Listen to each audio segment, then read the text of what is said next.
समय की मार। समय की मार कहिए, है ना। एक समय था 70-80 का दशक, है ना। 1970 का 1980 का दशक होता था, या इवन जेम्स बॉन्ड की फिल्में आती थी और बड़ा विश्व प्रसिद्ध फिल्में होती थी वो। और जेम्स बॉन्ड की फिल्मों में बताया जा रहा था कि सोवियत यूनियन से के बहुत बड़ा खतरा है और कैसे उससे निपटा जाए, और कैसे जो है जेम्स बॉन्ड जो है वो हर मुश्किलों का सामना करके दुनिया को बचा रहा है ना। और एक हालिया फिल्म आई थी मेरे ख्याल से 90 के दशक में या 2000 के बाद, है ना। उस फिल्म में जो है जेम्स बॉन्ड की ही फिल्म थी। उसमें यह दिखाया गया कि सैटेलाइट के माध्यम से जो है वो देख पा रहे हैं,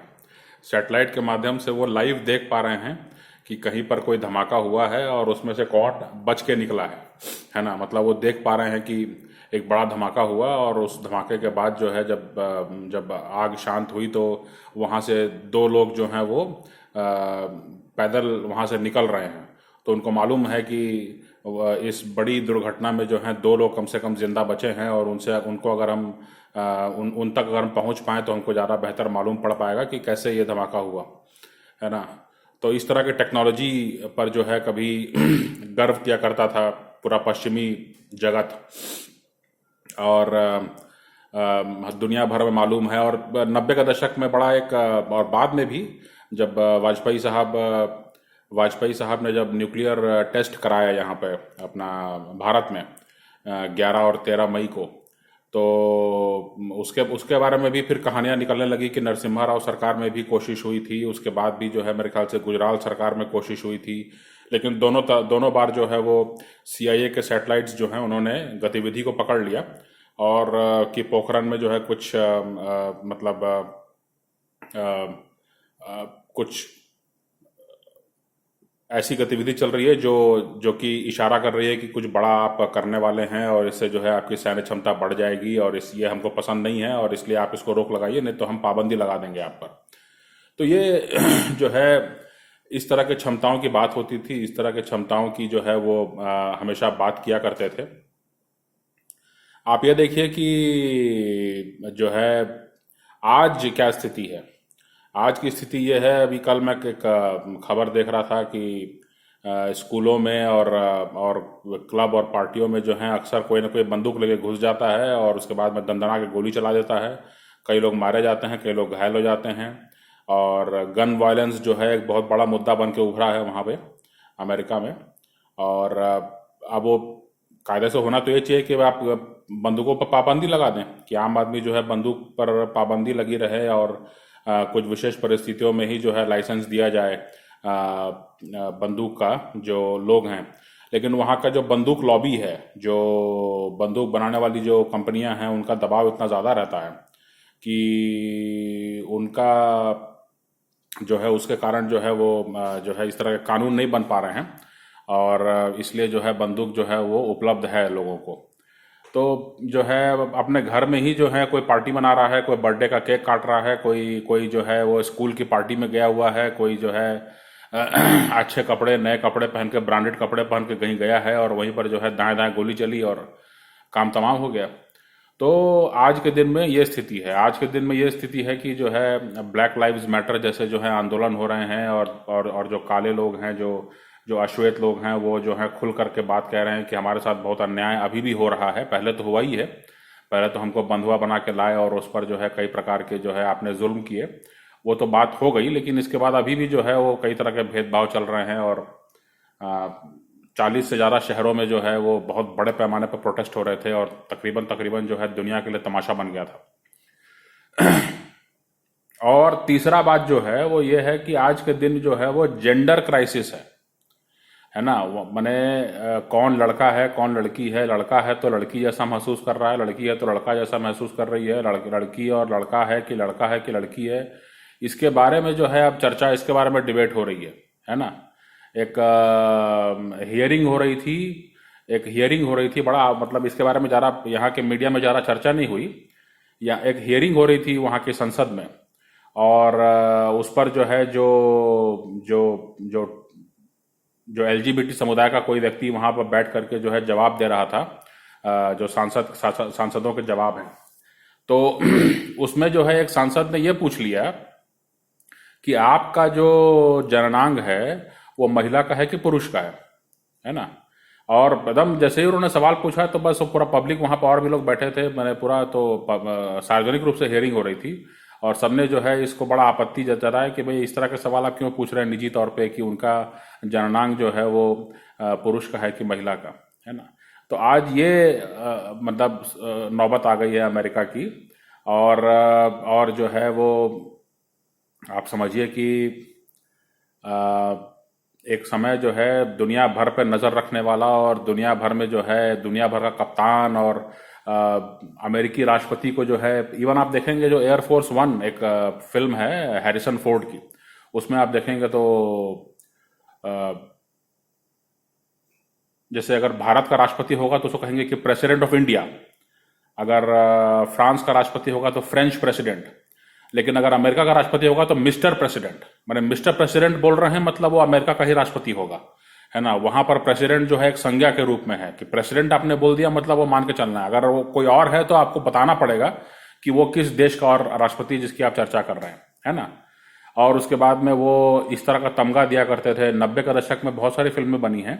जिसमें कि आप देखेंगे तो आपको लगेगा कि leader of the free world, आजाद दुनिया का नेता, अमेरिका का राष्ट्रपति, ये अपने आप को खुद को तमगा देते थे कि हम आजाद दुनिया के नेता हैं, है ना। मतलब जो हमारे पीछे है वो सब आजाद दुनिया में गिने जाएंगे और जो हमारे साथ नहीं है वो सब गुलाम दुनिया में है। ये ऑटोमेटिकली हो गया था मामला, है ना।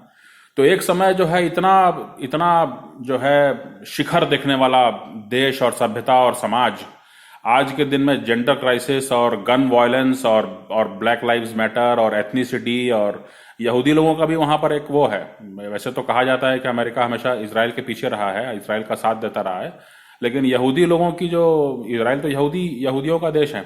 तो यहूदी लोगों का जो है भी वहाँ पे बहुत शिकायतें हैं अमेरिका में कि उनके साथ भेदभाव होता है और उनके जो धर्म स्थल हैं उनके यहाँ भी जो है वो कोई कुछ नफरत भरे स्लोगन या प्रचार लिख देता है या कुछ इस तरह की बात कर देता है ना। ये बहुत शिकायत है। और आपको मालूम होगा एक अमेरिकन ज्यूइश कमिटी है, AJC, अमेरिकन ज्यूइश कमिटी है, जो कि बाकायदा इन मामलों को जो है देखती है, उसको दर्ज करती है और इनके अनुसार जो है मुद्दों को जो है वो उठाती रहती है, मैंने लॉ मेकर्स के साथ, जो सांसद हैं वहाँ पर उनके साथ। तो एक समय पूरी दुनिया पर नजर रखने वाला, पूरी दुनिया को जो है रास्ता बताने वाला और आज़ाद दुनिया का नेता, आज़ाद दुनिया का नेता, leader of the free world, mister president, है ना, ये सब तमगा खुद को देने वाला जो देश है, आज देखिए कि किस गर्त में पड़ा हुआ है। और आज जो है वो तमाम तरह के लोग जो हैं तमाम तरह के दावे कर रहे हैं, डेमोग्राफी चेंज हो रही है बहुत तेज़ी से,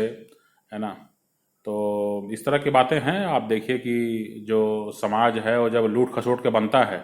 ना, तो वो ऐसे ही जो है वो तबाह हो जाता है, खुद ब खुद तबाह हो जाता है ना, लूट खसोट के जो बनता है। लेकिन इसमें जो ये तो कहानी हुई, ये संदर्भ हुआ, है ना। अभी आगे का क्या पक्ष है? आगे का पक्ष ये है कि भाई अमेरिका जो है बहुत बड़ा देश है ना। अमेरिका में जो ज़मीन और संसाधन है बहुत बड़े पैमाने पर है और वहाँ पर समाज, जो वर्तमान समाज है, ऐसा होता है ना कि जैसे आप कहते हैं कि भाई अगर कुछ नया चीज़ सिखाना हो तो, या कोई चीज़ अगर भूल चुका है कोई गांव, है ना, जैसे मान लीजिए अब यहाँ पे कोई टेक्नोलॉजी सिखाना हो तो बाहर से किसी को ला करके, या कोई अगर बाहर जाके सीख के आता है और वो यहाँ पे सिखाएगा, है ना, तो वो फिर जो कुछ मैंने नई चीज़ें सीखनी होंगी तो उस प्रकार से जो है बाहर से टेक्नोलॉजी जो है वो सिखाई जाती है ला करके। तो उसी प्रकार से जो है यहाँ के लोगों को भी जो है अब ये करना चाहिए कि बड़े पैमाने पर अमेरिका में जाना चाहिए, क्योंकि यहाँ पर आबादी और कंजेशन बहुत ज़्यादा है। तो इसलिए जो है भारत और अमेरिका के बीच में कोई इस तरह की जो ट्रेड डील होनी चाहिए कि आपके यहाँ जो है अब पॉपुलेशन जो है तो बहुत कम है। दूसरी बात यह है कि वहाँ पर जो है उनका काफ़ी क्राइसिस है, कई तरह का उनका जो है दिमागी फितूर कई तरह का घुस गया है ना। आपका जो इलिटिस्ट समाज है और जो आपका मीडिया है, एक नॉर्मल समाज बनाने के लिए आपको नॉर्मल लोगों की ज़रूरत है और उसके लिए जो है भारतीयों से अच्छा कोई नहीं हो सकता। पूरे अरब दुनिया में आप पूछ लीजिए, भारत जो है वहाँ पे जा करके उन्होंने जो है कंट्रीब्यूट किया है, उन्होंने जो है उस समाज को बनाया है, उस समाज को जो है उन्होंने हर तरीके से जो है मदद की है और आगे बढ़ाया है और आज भी संभाल कर रखा है। तो इस प्रकार से जो है भारत के लोगों को जो है बड़े पैमाने पर अमेरिका में जा करके वहाँ के समाज को ठीक करने की, उनको जो है वापस नॉर्मल बनाने की कोशिश करनी चाहिए और एक पारिवारिक व्यवस्था किस प्रकार से जो है उसको वहाँ पे रिस्टोर किया जाए। अगर ये भारत इसको अपना जिम्मा उठाता है तो मुझे लगता है कि भारत और आज की पीढ़ी जो है उसका बहुत ज़्यादा सम्मान होगा और इतिहास में इनका जो है अच्छा नाम होगा। तो जो भी राष्ट्रवादी शक्तियाँ हैं, जो भी इस प्रकार के जो मतलब जो देश और दुनिया के जो हित के बारे में सोचते हैं, ऐसे लोग जो हैं, उनका ये जिम्मेदारी बनती है, उनका ये कर्तव्य बनता है कि वो इस बात को अमेरिका सरकार के साथ, और अभी नए राजदूत आए हैं एरिक गारसेटी, वो अभी उन्होंने दिल्ली उनका आगमन हो गया है और जल्दी ही जो है वो अपने पेपर्स जो हैं वो माननीय राष्ट्रपति महोदय को वो देंगे और उसके बाद जो है वो ऑफिशियली एम्बेसडर हो जाएंगे यहाँ पे, है ना। तो उनके साथ भी ये मुद्दा उठाया जाए कि भाई आपके देश में, आपके समाज में जो है अब थोड़ा नॉर्मल लोगों को जो है बाहर से लाने की ज़रूरत है ताकि समाज जो है वो नॉर्मल बिहेव कर सके, समाज नॉर्मल तरीके से सोच सके, है ना। और चूंकि जो है मतलब अभी भारत जो है वो आपसे अच्छी अच्छी मित्रता रखता है और भारतीयों का रेपुटेशन तो आप जानते ही हैं, तो इस कारण से जो है भारतीयों को आप प्रेफर कीजिए और अपने यहाँ आप ज़्यादा से ज़्यादा उनको जगह दीजिए और वो आपके यहाँ आकर के आपके समाज को जो है उन्नत करेंगे और इससे सबका फ़ायदा होगा, दुनिया का फ़ायदा होगा, भारत का फ़ायदा होगा, अमेरिका का फ़ायदा होगा और अमेरिका के नेतृत्व में चलने वाले जो देश हैं, जो यूरोप के देश हैं, उनका भी फ़ायदा होगा, है ना। तो आज का यही विचार है।